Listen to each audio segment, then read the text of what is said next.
Привет, друзья, это Владимир Милов, и спасибо, что смотрите мой YouTube-канал. Наши зрители привыкли здесь регулярно смотреть передачу «Обнимашки с диктаторами», которая посвящена международной политике. Но и мы очень хотели, и вы очень просили все-таки перейти к разговору о России. Действительно, вот этого немножко не хватало во всех наших внешнеполитических посиделках. Ну окей, что-то там в мире происходит, а что с нами, что с Россией, что нас ждет, и можем ли мы, наконец, стать нормальной, современной страной, пригодной для жизни. Вот мы специально хотели сделать такую передачу о вас, где мы находимся, что может происходить с нашей страной дальше, и как построить нормальную, современную страну, в которой всем нам было бы приятно жить. Мы сегодня такую передачу запускаем, и вы смотрите ее премьерный выпуск.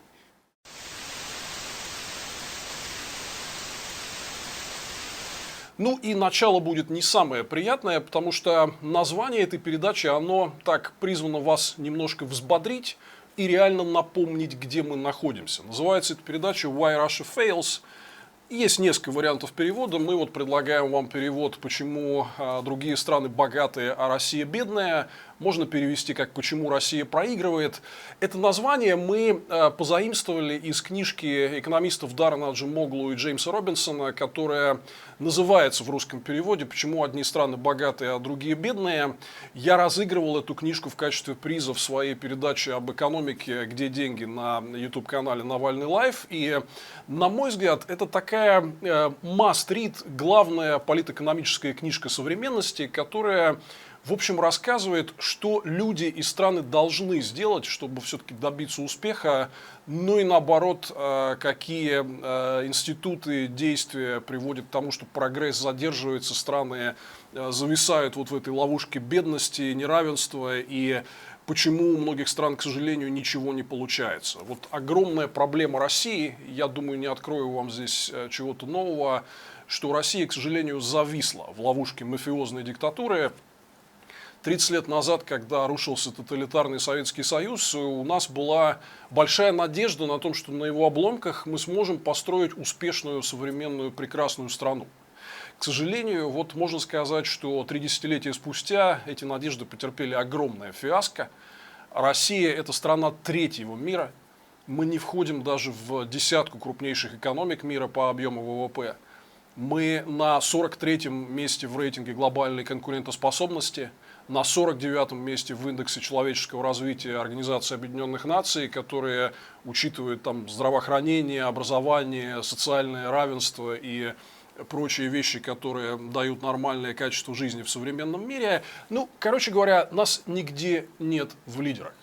Мы не состоялись как страна. Вот для того, чтобы двинуться вперед, все-таки добиться прогресса и построить ту самую пресловутую прекрасную Россию будущего, нам прежде всего надо осознать, почему у нас не получилось.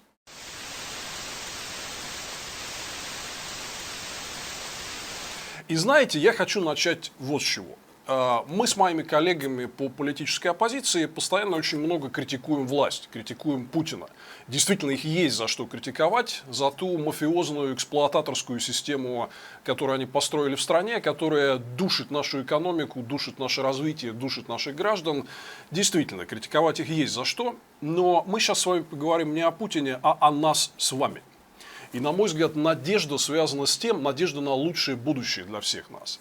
Надежда связана с тем, что мы должны взять ситуацию в стране в свои руки и понять, чего мы делаем не так или чего недостаточно делаем для того, чтобы все-таки сдвинуть ситуацию с мертвой точки. Будущее России зависит не от Путина, а от нас с вами. И первое, о чем я хотел в этой связи поговорить, это, знаете, есть такой занудный политологический, экономический термин «детерминизм». Вот я объездил больше 60 регионов России за всю свою жизнь и карьеру, ну, практически проехал всю страну.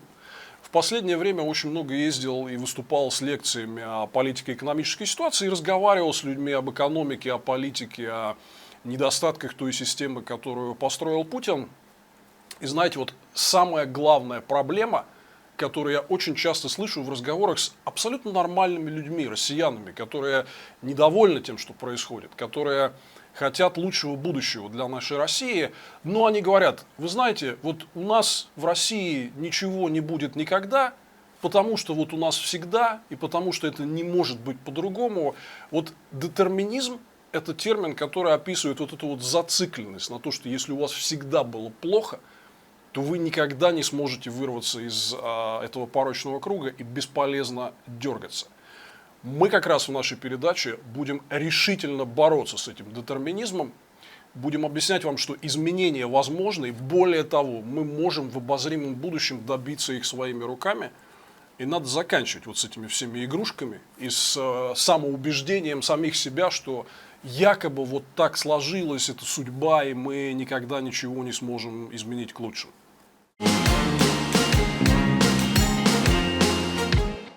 Одна из забавных историй, которую я хотел вам в связи с вот этим фактором детерминизма рассказать, это, ну, знаете, у нас очень часто и власти, которые строят диктатуру и хотят нас всех эксплуатировать, и люди, которые боятся изменений, боятся сделать первый шаг и вот сделать что-то решительное, чтобы попытаться изменить страну к лучшему.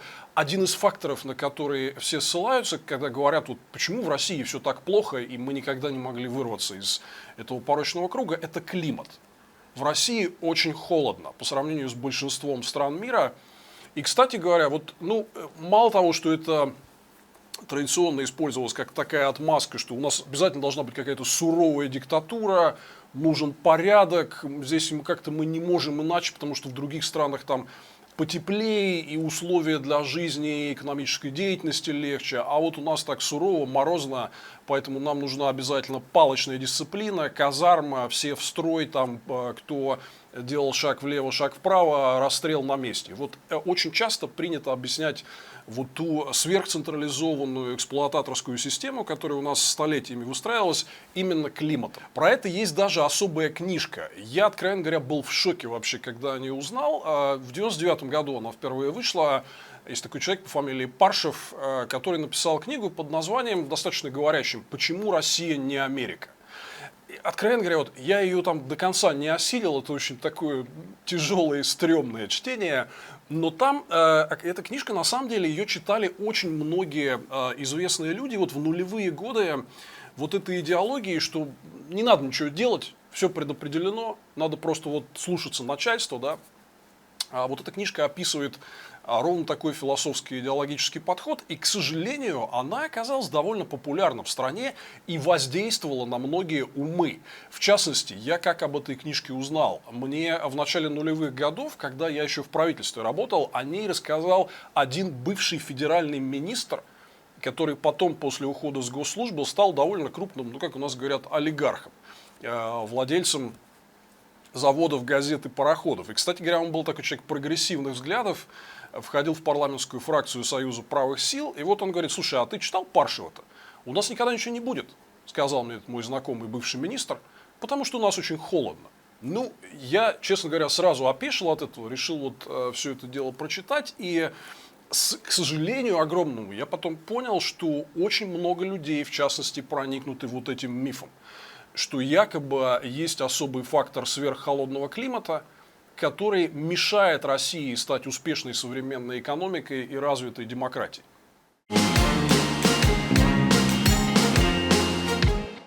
Так вот, вы знаете, эта книжка Паршева выдержала несколько переизданий. Просто загуглите ее в интернете, она ужасно популярна. Многие люди строят там целые теории, пишут статьи на ее основе, что да, в России холодно, поэтому ничего никогда.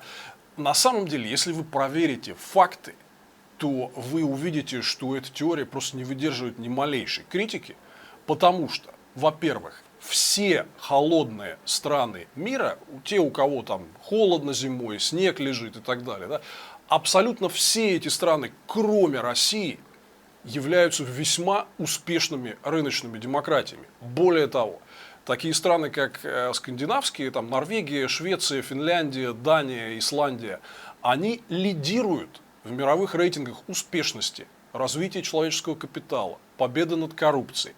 Там, скажем, Канада и Соединенные Штаты тоже северные страны, и они очень развиты. То есть здесь на севере, кроме России, никто не соответствует вот этим самым отсталым африканским стандартам. Холод никому не мешает развиваться.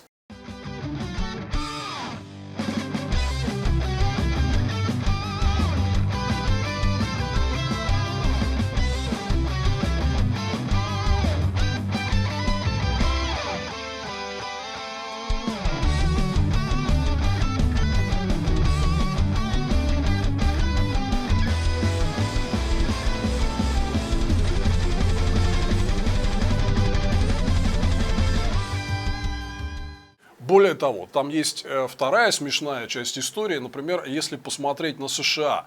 Вот загляните в такую простую таблицу, она есть в интернете, как рэнкинг американских штатов, которые составляют Соединенные Штаты Америки, по валовому внутреннему продукту на душу населения. И что вы там увидите? Вы увидите, что в верхушке этой таблицы как раз расположены в основном северные штаты с холодным климатом. У них высокий ВВП на душу населения, а южные штаты, которые где-то находятся там ближе к Мексике, они как раз в конце. У них тепло, но с экономическим развитием у них дела обстоят гораздо хуже. И, скажем, очень холодная Миннесота, может быть, кто-то из вас, например, смотрел такой классный фильм, романтическую комедию «Замерзший из Майами» с Рене Зелвегер в главной роли. Она жила в теплой Флориде и приехала работать в холодную Миннесоту, увидела вот эти сугробы и была немножко в шоке. Посмотрите, хороший фильм, но Миннесота, там примерно такой же климат, как в Российской Федерации. Но Миннесота, например, опережает Аризону. Это штат, который очень теплый, жаркий, граничит с Мексикой, примерно в 1,5 раза по ВВП на душу населения. Вот это весь миф, что якобы из-за того, что холодно, у нас все плохо и всегда будет плохо, но он просто разбивается об элементарные факты. И здесь есть одна совершенно особенная история, которая как раз позволяет очень легко проиллюстрировать, что дело не в климате, а дело в какой-то сложившейся культуре жизни. Социальной, экономической, политической и прочей организации. Да. История это про остров Шпицберген.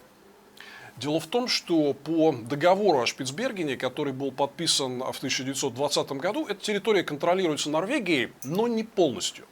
Например, странам, которые хотят добывать там природные ресурсы, разрешено это делать, и, в общем, они имеют полное право, если хотят, приезжать и эти ресурсы использовать. И единственной страной, которая этим правом пользуется, является Российская Федерация. Она добывает на Шпицбергене уголь.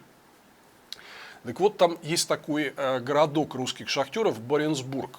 Собственно, столица, вот где они расположен консул, и где они непосредственно работают на шахтах и этот уголь добывают.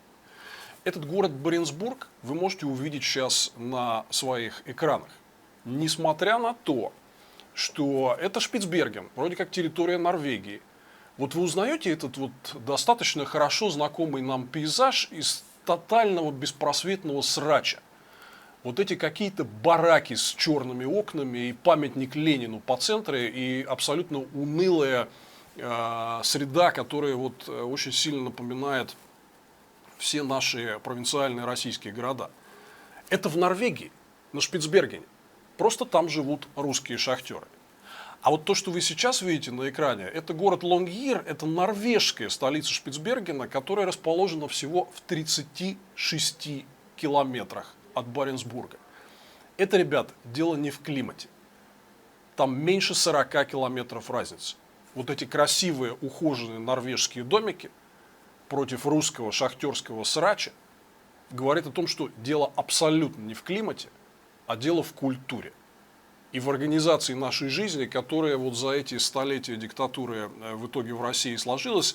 Известный блогер Илья Варламов некоторое время назад написал про это пост отдельный, про город русских шахтеров Баренцбург, и как раз тоже сравнил его с Лонгиром. Он не первый это делал, но тем не менее это такая, на мой взгляд, довольно очевидная вещь, которая как раз вот эту культурную разницу иллюстрирует. И я начал свою передачу с отсылки к книжке Даррена Аджемоглу и Джеймса Робинсона «Почему одни страны богатые, а другие бедные». Она как раз начинается с того, что там описывается город, который наполовину расположен в США, а наполовину в Мексике. И вот та его половина, которая в США, она достаточно богатая и развитая, люди там имеют работу, социальные гарантии, все ухожено и так далее. А вот та половина этого же города, который находится в Мексике, это примерно вот похожая история со Срачем, и там только без памятника Ленину, как про Боренсбург и Лонгьер, о чем вы только что слышали.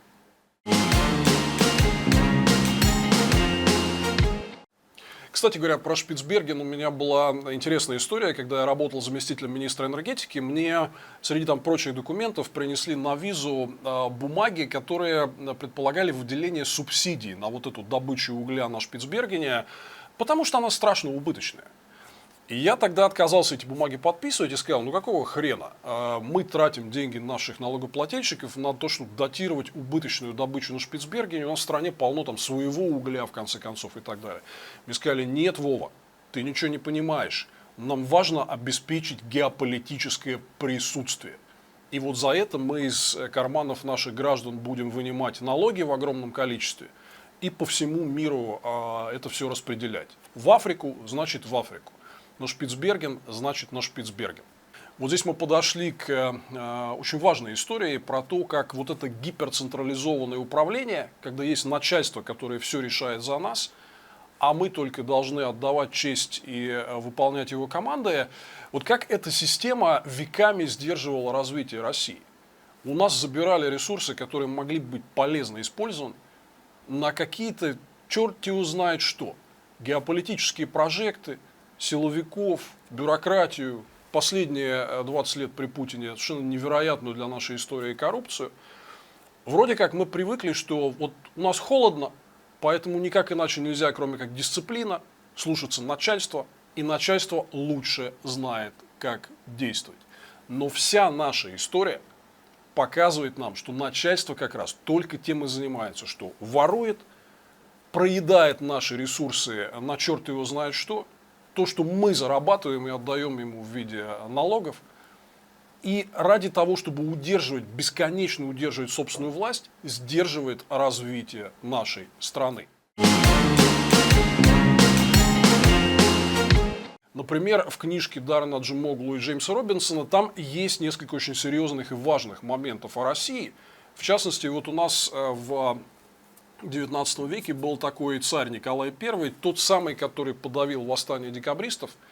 Так у него был министр финансов, которого звали Егор Канкрин, и вот об этом пишут американские экономисты Аджемоглу и Робинсон, который, этот министр финансов Николая I Канкрин, сознательно сдерживал в России развитие железных дорог.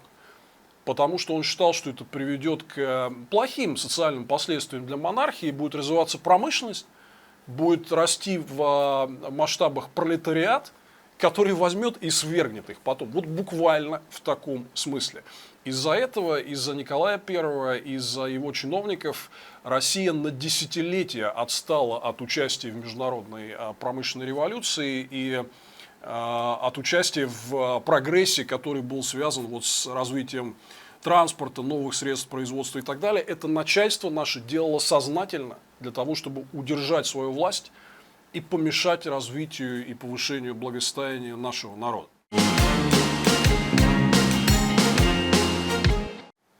И если вы посмотрите под другим углом на историю нашей страны, то вы увидите одну простую вещь. Что вот эти попытки бесконечно удерживать власть начальства и никуда не пускать обычных россиян, не давать им никаких прав, подавлять тех, кто пытается за эти права бороться и репрессировать их. Да? Вот эти бесконечные попытки удержания власти, они в итоге оканчивались плохо. То есть все периоды нашей истории можно описать просто. Мы вот сдерживали себя, не развивались, никуда не двигались, не давали людям политических и экономических свобод. И в итоге это все взрывалось. То есть терпим это начальство до последнего. Потом все, резьбу срывает, и страна летит в пропасть. Так было не раз. К сожалению, с Владимиром Путиным и его мафиозной диктатурой мы идем ровно к этой же станции еще один раз в нашей истории. У нас будет сегодня не такой долгий разговор с вами, мы обязательно продолжим его в следующих передачах и будем говорить обо всех этих сюжетах и о том, что нам надо сделать для того, чтобы все-таки привести нашу Россию в порядок. Но вот две очень важные вещи, о которых я сегодня говорил, я думаю, что нам всем надо усвоить. Первое. Вот этот так называемый детерминизм, когда мы говорим о том, что в России ничего невозможно, потому что ничего никогда, он, собственно говоря, и сдерживает наше развитие. Другие страны смогли. Есть такой очень известный экономист Сергей Гуриев, у которого многие брали интервью в последнее время, например, Юрий Дудь, и я тоже брал у Гуриева интервью для своей передачи «Где деньги» на канале «Навальный лайф».